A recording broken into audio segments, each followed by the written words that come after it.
Hello everyone, welcome to Nateshwari healthy logs. ఈరోజు మనం chicken fry టేస్టీగా అండ్ హెల్దీగా ఎలా తయారు చేసుకోవాలో చూద్దాం. సో ఫస్ట్ బటర్ని కొంచెం వేసుకొని అది బాగా మెల్ట్ అయిపోవాలి. సో బాగా మెల్ట్ అయిపోయిన తర్వాత చూస్తున్నారు కదా, ఇలా వస్తుంది. సో ఇలా అయిన తర్వాత కొంచెం చిల్లీస్ అనమాట. సో చిల్లీస్ వేసిన తర్వాత వాటిని కొంచెం లిటిల్ బిట్ ఫ్రై అవ్వనిచ్చి మనం ఆనియన్స్ వేసుకోవాలి. మనకి గ్రేవీ కావాలి అంటే ఆనియన్స్ కావాలి కదా, సో దానికోసం ఆనియన్స్ వేసుకొని మనం కొంచెం ఫ్రై అవనిద్దాం. చూస్తున్నారు కదా ఆనియన్స్. సో మనం చికెన్ ఎంత క్వాంటిటీ తీసుకుంటామో దాన్ని బట్టి మనం ఆనియన్స్ని కూడా మనం తీసుకోవాలి. నేను 250 గ్రామ్స్ చికెన్ తీసుకున్నాను. సో ఒక బిగ్ సైజ్ 2 ఆనియన్స్ తీసుకున్నాను నేను. సో చూస్తున్నారు కదా, ఇలాగా మనం ఫ్రై చేసుకుంటూ ఉండాలి.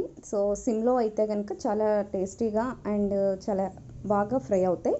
కొంచెం కరివేపాకు వేసుకుంటున్నాను, అలాగే కొత్తిమీర కూడా యాడ్ చేసుకుంటున్నాను. ఇప్పుడే మనం బటర్లో మనం ఫ్రై చేసినప్పుడు ఆ అరోమా వస్తుంది, అసలు గుడ్ స్మెల్ అండి. అది పీలిస్తేనే చాలా టేస్టీగా, అసలు స్మెల్ ఇక్కడ టేస్ట్ అంతా మనం తీసేసుకుంటున్నామా అనిపిస్తుంది అనమాట.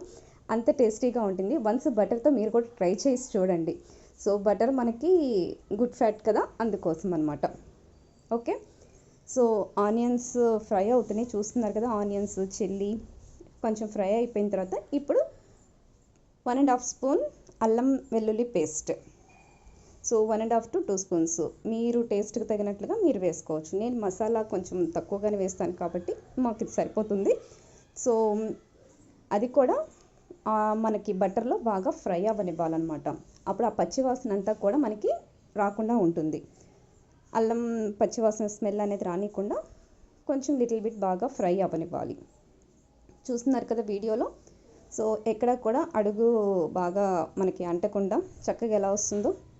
నెక్స్ట్ చికెన్ ముందుగానే నేను బాగా వాష్ చేసేసి వాటర్ అండ్ సాల్ట్ వేసి బాగా వాష్ చేసింది. నేను లిటిల్ బిట్ కొంచెం బాగా సాల్ట్ కొంచెం పసుపు వేసి కొంచెం నాననిచ్చాను అనమాట. సో దాన్ని మనం ఇప్పుడు ఈ చికెన్ గ్రేవీ ఏదైతే అల్లం వెల్లుల్లి పేస్ట్ అండ్ ఆనియన్స్ ఏదైతే వేసి ఫ్రై అయిందో, సో దాంట్లో చికెన్ కూడా వేస్తే ఆ వాటర్ అంతా కూడా మనకి ఆ పీసెస్ ఉడకడానికి హెల్ప్ అవుతుంది. ఇంక వాటర్ ఏమి వేయకుండానే చూస్తున్నారు కదా. సో ఇప్పుడు కొంచెం మసాలా పొడి, గరం మసాలా ఉంటుంది కదా, ధనియాలు లవంగం అవి పేస్ట్. సో అది కొంచెం వేసాను. అది మంచి ఫ్లేవర్ అనేది మనకు వస్తుంది అనమాట గరం మసాలా యాడ్ చేసినప్పుడు. సో కారం అనేది నేను లిటిల్ బిట్ యాడ్ చేసుకుంటాను, ఎందుకంటే ఆల్రెడీ చిల్లీ యాడ్ చేశాను. అల్లం పేస్ట్లో కూడా మనకు కొంచెం ఘాటు వస్తుంది. గరం మసాలా కూడా కొంచెం ఘాటుదనం వస్తుంది కదా లవంగం ఫ్లేవర్ది, అందుకని నేను కారం అనేది కొంచెం లిటిల్ బిట్గానే యాడ్ చేసుకుంటున్నాను. సో మీరు టేస్ట్కి తగినంతగా మీరు యాడ్ చేసుకోవచ్చు. సో జస్ట్ 1 స్పూన్ యాడ్ చేసుకున్నాను.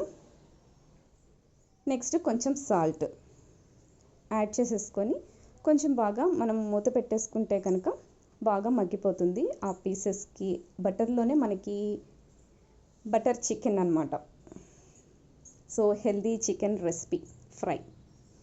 సో చూస్తున్నారు కదా గ్రేవీ తోటి పీసెస్ ఎంత చక్కగా ఎలా మనకి బాయిల్డ్ అవుతున్నాయో. సో చాలా టేస్టీగా అనిపిస్తుంది, చూస్తుంటేనే తీసుకొని నోట్లో వేసుకోవాలనిపిస్తుంది. సో రెడీ అయిపోయిందండి హెల్దీ చికెన్ ఫ్రై.